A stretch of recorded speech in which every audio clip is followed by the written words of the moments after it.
Hello बच्चों, welcome to और YouTube channel तैयारी डिजिटल एकेडमी। तो चलिए बच्चों, आज शुरुआत करते हैं। आज आपका दूसरा लेक्चर है, ठीक है। इसके पहले मैंने एक वीडियो बना दी थी। तो देखिए, जैसा कि इसके पहले मैंने आपको कहाँ तक पढ़ाया था।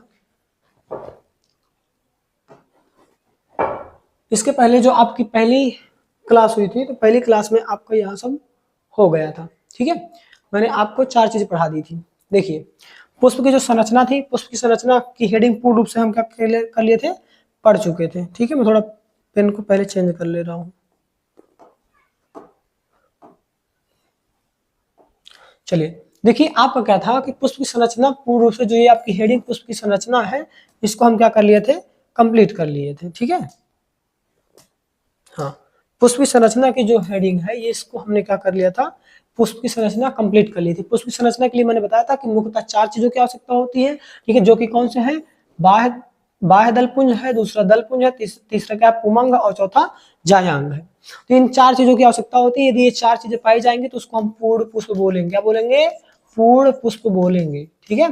और यदि पूर्ण रूप से अच्छे से वीडियो चाहिए तो आप इसके पहले जो पहले लेक्चर है उसको क्या कर सकते हैं, उसकी वीडियो को जाकर बढ़िया अच्छे से वॉच कर लीजिएगा। आपको ये चारों अच्छी तरह से पढ़ाए गए हैं और ये आप समझ सकते हैं, ठीक है।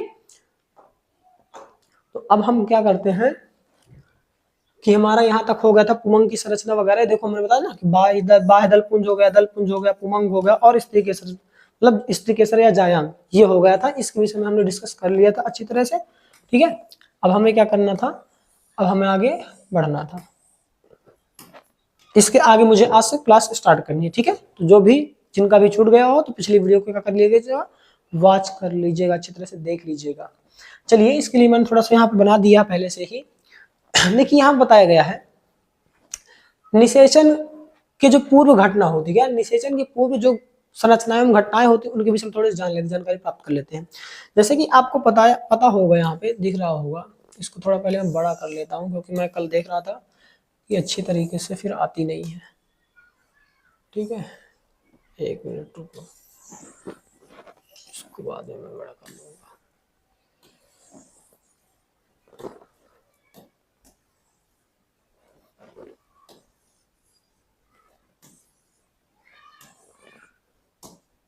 चलिए, हाँ, अब देखिए आपको शायद अच्छा दिख रहा होगा, इसके पहले शायद नहीं अच्छी आ रही थी वीडियो। देखिए, अब इसमें निषेचन की पूर्व घटना। अब यहाँ पे आप देख सकते हैं कि नर जननांगों में पराग कोष पाए जाते हैं। क्या, नर जननांगों में पराग कोष, और क्या, लघु बीजाणुधानी परागकण आदि संरचनाओं का विकास होता है। किसमें होता है, नर जननांगों में। नर जननांगों में किनका किनका विकास होता है, तो किसका किसका होता है, पराग कोष का होता है, लघु बीजाणुधानी का होता है, परागकण का होता है, ठीक है। इस तरह की जो कई संरचनाएं हैं, इनका विकास होता है। और इसमें बताया गया कि और इसमें तथा इसमें लघु बीजाणु जनन तथा परागण जैसी घटनाएं होती हैं, ठीक है। कौन कौन सी घटनाएं होती है, लघु बीजाणु जनन एवं परागण, ठीक है। इस प्रकार की घटनाएं होती हैं। किसमें होती है, ये होती है निषेचन से पूर्व नर जननांगों में ये घटनाएं होती हैं। दूसरा क्या है, दूसरा है मादा जननांगों के लिए। मादा जननांगों में वर्तिकाग, गुरु बीजाणुधानी, बीजांड, ठीक है, तथा भ्रूण कोष आदि संरचनाओं का इसमें क्या होता है, धीरे धीरे विकास होता है। और इसके बाद क्या होता है, तथा इसमें गुरु बीजाणु जनन की घटना होती है। लघु बीजाणु जनन की घटना किसमें, लघु बीजाणु जनन एवं परागण की घटना किसमें होती है, ये घटना होती है नर जननांग में। किसमें, नर जननांग में। और इसके बाद मादा जननांग में क्या होता है, तो मादा जननांग में क्या होता है, गुरु बीजाणु जनन। क्या, कौन सी घटना, गुरु बीजाणु जनन की घटना होती है। किसमें होती है, मादा जननांग में, ठीक है। मादा जननांग में क्या होता है, गुरु बीजाणु की घटना, गुरु बीजाणु, ठीक है, गुरु बीजाणु जनन की घटना होती है। कौन सी होती है, गुरु बीजाणु जनन की घटना होती है। किसमें होती है, मादा नर जननांग में। और जो नर जननांग होता है उसमें क्या होता है, लघु बीजाणु जनन एवं परागण की घटना होती है। ये कब होती है, ये निषेचन से पूर्व घटनाएं होती है दोनों में, ठीक है। तो हम समझ गए ये चीज होता है। मतलब नॉर्मल कहने का बात ये है कि यहाँ पे कि जैसे एक तौर पर हम देखें, जैसे लड़का और लड़की है सपोज है, ठीक है। तो आप देखेंगे, ठीक है, तो आप लोग देखते हैं कि निषेचन से पूर्व मतलब धीरे धीरे जब बच्चे बड़े होते हैं तो आपने देखा होगा कि जो आपका मेल होता है, तो मेल में क्या होता है कि आप लोग देखते हैं कि वो धीरे धीरे दाढ़ी आने लगते हैं, मूछ आने लगते हैं, उसका जो कद चौड़ा होने लगता है धीरे धीरे इस तरह से, ठीक है ना। तो ये क्या होता है, ये मतलब धीरे धीरे इससे पता चलता है कि नहीं वो जवान होने लगा है और वो मतलब सेक्सुअल करने के लिए धीरे धीरे कंप्लीट हो रहा है। और इसी प्रकार से क्या होता है, जो फीमेल होते हैं, फीमेल में भी ऐसे कुछ चीज होती हैं, ठीक है। तो अब समझ सकते हैं आप लोग, ठीक है। तो ये उसमें भी क्या होती है, ऐसी चीजें होती हैं, ठीक है। जैसे कि जो गुप्त अंगों होते हैं उनका बढ़ना और अन्य कई सारी चीजें, ठीक है, गुप्त अंगों में बाल आना। और साथ ही साथ इसमें क्या होता है, फीमेल में जैसे कि आपका जो मासिक धर्म होता है, ठीक है। तो इस तरह की कई सारी घटनाएं धीरे धीरे होने लगती हैं, ठीक है। तो इसी प्रकार से यहाँ पे पुष्पों की बात की जा रही है। तो पुष्पों में क्या होता है कि जो आपका क्या होगा, जो आपका क्या होगा, जो नर जननांग होंगे, कौन से होंगे, नर जननांग होंगे, जननांग। तो नर जननांग में क्या होगा, नर जननांग में देखिए चार चीजों का विकास होगा।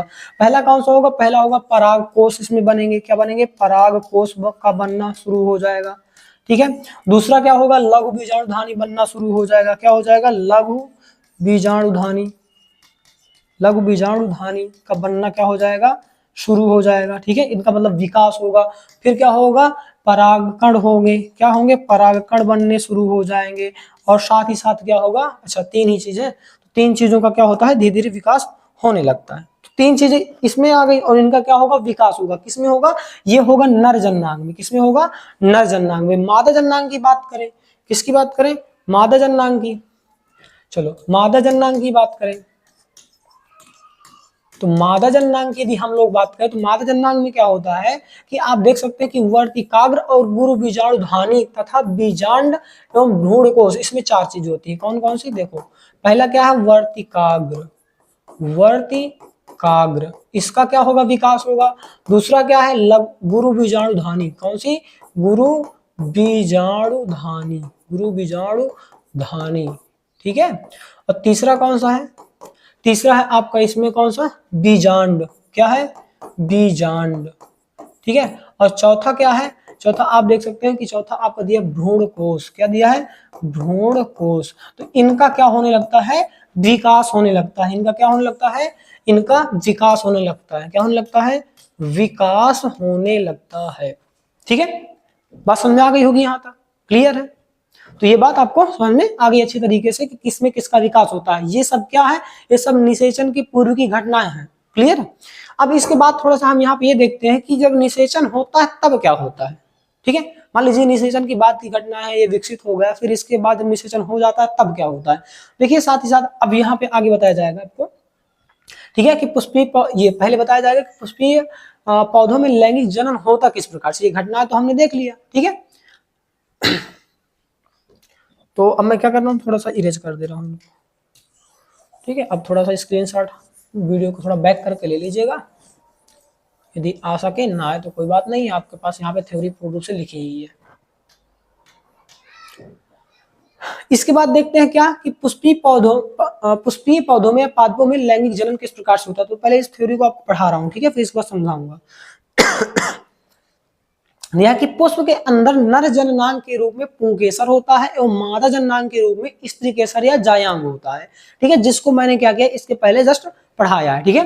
तो क्या होता है कि पुष्प के अंदर क्या होता है, नर जननांग होता है, ठीक है, पुष्प के अंदर नर जननांग भी होता है, और क्या होता है, नर जननांग के रूप में पुंकेसर, सॉरी, पुष्प के अंदर नर जननांग के रूप में क्या होता है, पुंकेसर होता है, और मादा जननांग के रूप में कौन सा होता है, जायांग या स्त्री केसर पाया जाता है, ठीक है। पुंकेसर क्या करता है, देखो पुंकेसर एवं जायांग के अंदर अर्धसूत्री विभाजन के द्वारा क्रमशः, देखो अर्धसूत्री विभाजन होगा किसके अंदर, पुंकेसर एवं जायांग के अंदर क्या होगा, इनमें अर्धसूत्री विभाजन होगा। इसके बाद क्या होता है कि इसमें जो आपका पुंकेसर रहेगा वो पराग कणों का निर्माण करेगा, और जो आपका क्या होता है जायांग या स्त्री केसर होगा वो किसका निर्माण करेगा, महाबीजाणु का निर्माण करेगा। किसका करेगा, महाबीजाणु का निर्माण करेगा।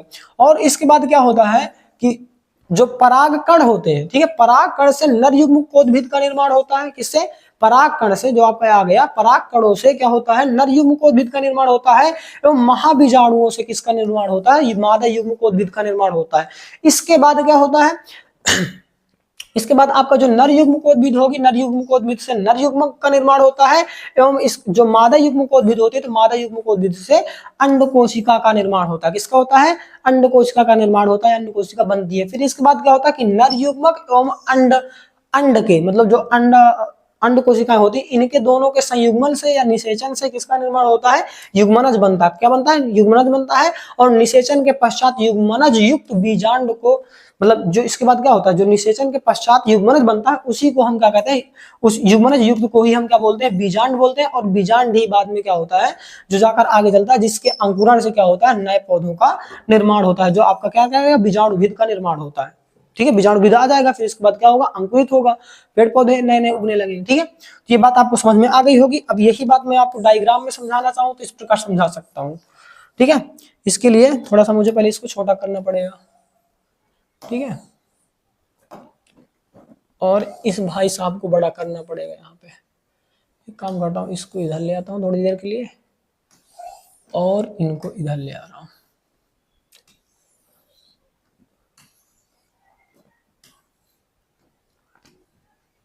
चलिए, देख सकते हैं आप यहाँ पे कि नर जननांग है।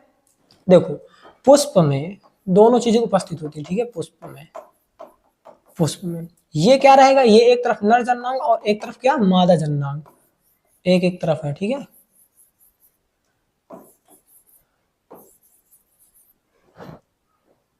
एक तरफ है यहाँ पे। अच्छा, कलर एक ही रहेगा। चलो ठीक, कोई बात नहीं भाई। चलो, ये नर जननांग और ये मादा जननांग। ठीक है, अब देखिए इसमें क्या है कि जो आपका नर जननांग रहेगा वो क्या रहेगा? सॉरी, जो आपका नर जननांग रहेगा वो क्या रहेगा? पुंकेसर रहेगा। और जो मादा जननांग रहेगा वो क्या रहेगा? स्त्री केसर या जायांग रहेगा। इन दोनों में क्रमशः क्या होगा? अधसूत्री विभाजन होगा। अधसूत्री विभाजन के द्वारा पुंकेसर से किसका निर्माण होगा? परागकणों का निर्माण होगा। और स्त्री केसर से स्त्री केसर या जायांग से किसका निर्माण होगा? महाबीजाणुओं का निर्माण होगा। ठीक है, इसके बाद ये क्या होगा कि पराग कणों से किसका निर्माण होता है? नर युग्मकोद्भिद का निर्माण होता है। और महाबीजाणुओं से किसका निर्माण होता है? मादा युग्मकोद्भिद का निर्माण होता है। इसके बाद क्या होता है कि नर युग्मकोद्भिद से नर युग्मक का निर्माण होगा और ये मादा युग्मकोद्भिद से मादा युग्मक का निर्माण होगा। फिर दोनों क्या करेंगे? दोनों आएंगे और निषेचन करेंगे। ठीक है, नर युग्मक और मादा युग्मक दोनों क्या बनाएंगे? युग्मनज बनाएंगे। क्या बनाएंगे? युग्मनज बनाएंगे, युग्मनज। ठीक है, और ये जो युग्मनज बनाएंगे फिर क्या होगा? निषेचन होगा। निषेचन के बाद युग्मनज बनेगा। युग्मनज से आपका जो क्या होता है? बीज तैयार हो जाता है। और यही बीज क्या होता है? बाद में अंकुरित होता है किसके रूप में? बीजाणुभिद के रूप में। बात समझ में आई? यही अवस्था क्या कहलाती है? बीजाणुभिद कहलाती है। तो ये मेरी छोटी सी बात है, इसको डायग्राम से आप आराम से समझ सकते हैं। कोई दिक्कत हुई हो बता सकते हैं। ठीक है, थ्योरी भी है और वो भी है।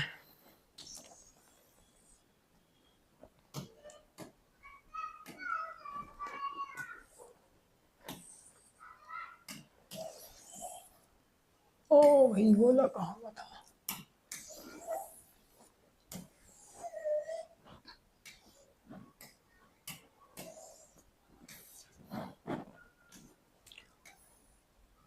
चलो, अब बात करते हैं हम लोग किसकी? पराग कोश की संरचना के विषय में। किसकी बात करते हैं? पराग कोश की संरचना। यहां तक हमारा होगा। अब पढ़ना हमें क्या? Structure of anther. ठीक है, किसकी? स्ट्रक्चर ऑफ एंथर, पराग कोश की संरचना के विषय में बात करनी है। तो देख रहे हैं आप कि प्रत्येक पराग कोश मतलब एंथर में पुंकेसर का वह भाग होता है। जो आपका प्रत्येक पराग कोश होता है, मतलब कि जो आपका एंथर का वह भाग होता है, देखो एंथर जो होता है, जो पराग कोश होता है, तो वह पुंकेसर का वह भाग होता है जिसमें पराग कणों का परिवर्धन एवं विकास होता है। परिवर्धन का मतलब समझते हैं? उसका संरक्षण, जहां वह रहता है, जहां वह मतलब धीरे धीरे बढ़ता है, पनपता है। ठीक है, तो जिसमें उसका क्या होता है? परिवर्धन एवं क्या होता है? विकास होता है। तो ये क्या है? पराग कोश। ठीक है, प्रत्येक पराग कोश पुंकेसर का वह भाग होता है, ठीक है, जिसमें पराग कणों का परिवर्धन एवं क्या होता है? विकास होता है। दूसरी बात बताई गई कि पराग कोश की अनुप्रस्थ काट में, पराग कोश की अनुप्रस्थ काट में दो पालियां होती है। कितनी पालियां होती हैं? दो पालियां होती हैं। आप यहाँ पे देख सकते हैं कि एक पाली ये है और एक पाली ये है। दो पालियां होती है। कितनी? आप यहाँ भी देख सकते हैं। ठीक है, एक पाली ये है और दूसरी पाली ये है। तो पराग कोश के प्रत्येक अनुप्रस्थ काट में कितनी पालियां होती हैं? दो पालियां होती हैं, या दो पालियां दिखाई पड़ती हैं। ठीक है, इसके बाद बताया गया कि प्रत्येक पाली में दो लघु बीजाणुधानियां पाई जाती हैं। प्रत्येक पाली में कितनी लघु बीजाणुधानियां? दो लघु बीजाणुधानियां पाई जाती हैं। देखो, एक ये है, एक ये है। एक पाली में कितनी? दो लघु बीजाणुधानियां पाई गई। और दूसरी पाली में भी कितनी? दो लघु बीजाणुधानियां पाई गई। इसका मतलब कि एक पराग कोश में कितने लघु बीजाणुधानियां पाई जाएंगी? तो एक पराग कोश में चार लघु धानियां पाई जाएंगी। अब मैं यदि कह दूं कि ये बताइए कि यदि 15 पराग कोष है, कितने 15 पराग कोष है, तो ये बताइए कि इनमें कितने लघु बीजाणु धानियों का निर्माण होगा। तो कितने होगा कि 15 ये हैं और क्या 4 और आ जाएंगे, तो एक में कितना 4, तो 15 गुणे 4 तो कितना 15 चौको 60। इसका मतलब कि 15 पराग कोषों में 60 लघु बीजाणु धानियों का क्या होगा, निर्माण होगा। बात समझ में? क्यों? क्योंकि एक जो आपका लघु बीजाणु धानी रहेगी, क्या जो एक लघु बीजाणु धानी रहेगी तो उसमें उसमें कितने 4 पराग कोष कितने बनेंगे, सॉरी एक जो आपका पराग कोष रहेगा उसमें 4 लघु बीजाणु धानियों का क्या होगा, निर्माण होगा। क्यों? क्योंकि एक जो आपका एक पराग कोष होता है तो उसके जो क्या होता है अनुप्रस्थ काट होता है, तो उस अनुप्रस्थ काट में 2 पालियां पाई जाती है और दोनों पालियों में कितने दो दो क्या पाए जाते हैं, दो एक पाली में कितने, एक पाली में 2 लघु बीजाणु धानियां पाई जाती है और 2 यदि की जाए कि 2 पालियों में कितने पाए जाएंगे तो 4 लघु बीजाणु धानियां पाई जाएंगी।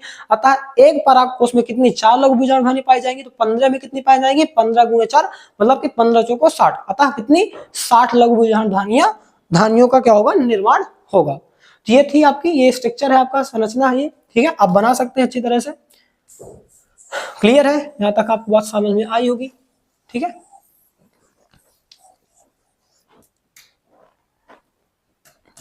इसको पूरा इरेज कर दूं थोड़ा सा, यहां तक समझ में आ गया होगा, ठीक है। अब मैं इसको देखिए, नोट्स है और ये मैंने उस तरह से डॉक्यूमेंट में ही बनाया था ये नोट्स, ठीक है। तो क्या होता है कि यहाँ थोड़ा छोटे छोटे अच्छा दिखाई देते, तब मैं बड़ा जब कर देता हूँ थोड़ा सा अच्छा दिखाई देता होगा, ठीक है। अब आगे चलते हैं, अगले पेज में चलते हैं। अब इसको आप देख सकते हैं। अब ये क्या है, लघु बीजाणु जनन की बात की जा रही है। किसकी की जा रही है, लघु बीजाणु जनन। चलो इसको भी थोड़ा सा पढ़ लेते हैं।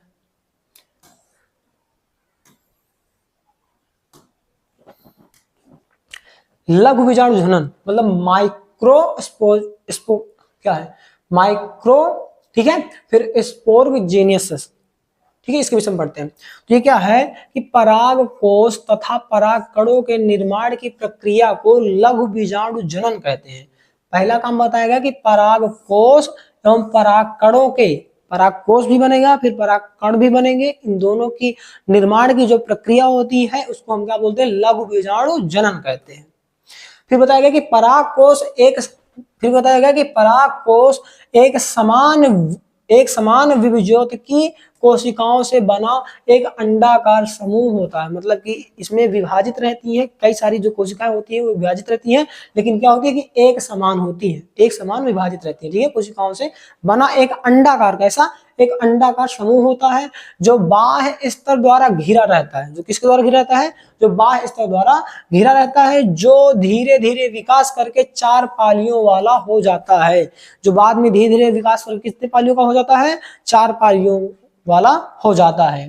फिर बताया गया है कि यह बाद में संवहन बंडल का निर्माण करता है। क्या करता है, यह बाद में संवहन बंडल का निर्माण करता है। फिर बताया गया कि परागधानी विकास के समय तरुण पराग कोष के प्रत्येक पाली में कोने पर बाह्य स्तर के नीचे कुछ आधा स्तरीय कोशिकाएं आकार में बड़ी हो जाती हैं। देखिए क्या बताया गया, ये बताया गया कि बाद में संवहन बंडल का निर्माण करता है और परागधानी विकास के समय, किस समय, परागधानी का जब विकास होगा तब, परागधानी विकास के समय क्या करता है, तरुण पराग कोष के प्रत्येक पाली में क्या करता है, कोने पर बाह्य स्तर के नीचे कुछ क्या करता है, आधा स्तरीय कोशिकाओं के आकार में क्या कर लेता है, आधा स्तरीय मतलब अंत स्तरीय, ठीक, अंत स्तरीय कोशिकाएं आकार में धीरे धीरे क्या हो जाती हैं, बड़ी होती जाती हैं। इन्हें प्रपसु कोशिकाएं कहते हैं। क्या कहते हैं, इन्हें प्रपसु कोशिकाएं कहते हैं, जिनसे एक बाह्य प्राथमिक भित्तीय कोशिका तथा भीतरी प्राथमिक पुबीजाणु जनन कोशिका बनती है। इनसे ही बनती है। किनसे बनती है, यदि पूछा जाएगा कि ये बताइए आप कि भीतरी प्राथमिक कि बताया जाएगा कि भाई भित्तीय कोशिका और भीतरी प्राथमिक पुबीजाणु जनन कोशिकाएं किनसे बनती हैं, तो आप बताएंगे प्रपसु कोशिकाओं से। किनसे, प्रपसु कोशिकाओं से बनती हैं, ठीक है। फिर ये दोनों बताएगा कि ये दोनों कोशिकाएं निरंतर विभाजित होती रहती हैं। मतलब कि जो प्रपसु कोश, ये दोनों, पहला आपका क्या है, पहला आपका ये भीतरी प्राथमिक और दूसरा पुबीजाणु जनन, ये दोनों कोशिकाएं क्या होती है, निरंतर विभाजित होती रहती है और विभाजित होने के बाद क्या करती है, विभाजित होती रहती है। और फिर प्राथमिक भित्तीय कोशिकाएं 3 से 5 भित्ति स्तर बनाती हैं। इनमें बाह्य त्वचा के नीचे वाली एक परत प्रायः मोटी होती जाती है। इस परत को अंतः स्तर कहते हैं। जिन स्थानों पर अंतः स्तर की कोशिकाओं को भित्ति पतली रह जाती है तो वह रंध्रक कहलाता है। ये बताया गया कि जो आपकी क्या होती है, जो प्राथमिक भित्ति कोशिकाएं होती है 3 से 5 क्या 3 से 5 भित्ति स्तर बनाती हैं और इनमें जो बाह्य वाली त्वचा होती है वो क्या करती है, वो धीरे धीरे मोटी होती रहती है। और जब मोटी होती रहती है, मान लीजिए क्या हुआ कि वह मोटी नहीं हुई, पतली रह गई कहीं कहीं, तो उसको हम क्या बोलेंगे, उसको बोलेंगे रंधक। क्या बोलेंगे, रंधक बोलेंगे। क्या बोलेंगे दोस्तों, रंधक। जब हम इमेज देखेंगे तब समझ में आ जाएगा पूरा क्या है। ठीक है, थोड़ा सा बड़ा सा है।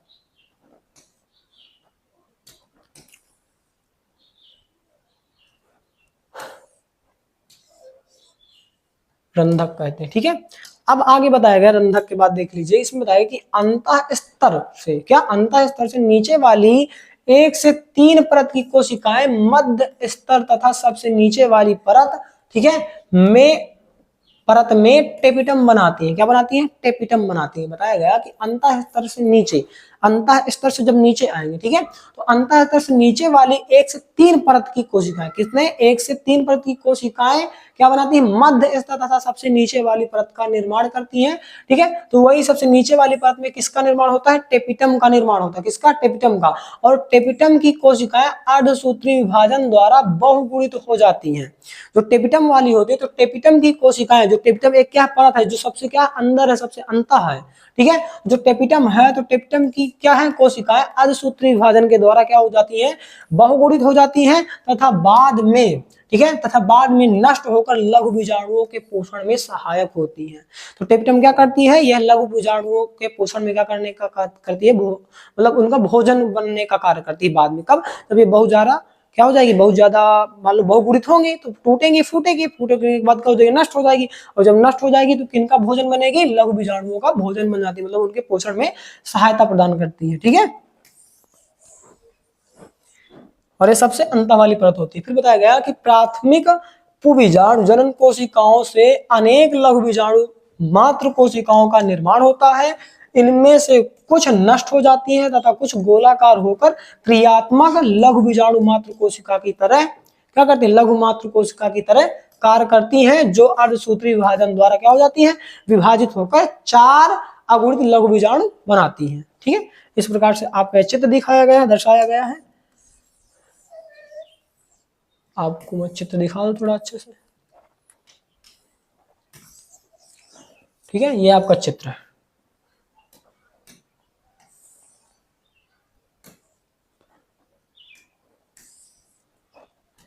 ठीक है, ये क्या है, चित्र है। ठीक है, यही है आपका 4। देखो बाद में 4 में होगा ना, देखो बाह्य स्तर हो गया, जहाँ ये पतला रहेगा तो ये रंध्रक हो गया, लघु बीजाणु हो गया, मात्र कोशिका हो गई, और ये मध्य स्तर हो गई, और ये सबसे अंदर जब पहुंच गए तो ये टेपिटम हो गई, सबसे अंदर वाली टेपिटम। और फिर बाद में ये देखो 4 भागों में विभक्त हो गया। तो यही सब चीज है। ठीक है, तो यहाँ तक शायद आपको समझ में आ गया होगा। अगला देखते हैं। अब इसमें बताया गया, वही बात बताया गया कि इस प्रक्रिया के अंतर्गत होता क्या है। बताया गया कि इस क्रिया के अंतर्गत परागकोश तथा परागकणों का परिवर्धन होता है। इस क्रिया के अंतर्गत क्या क्या होता है, इस क्रिया के अंतर्गत परागकोश तथा परागकणों का क्या होता है, परिवर्धन होता है।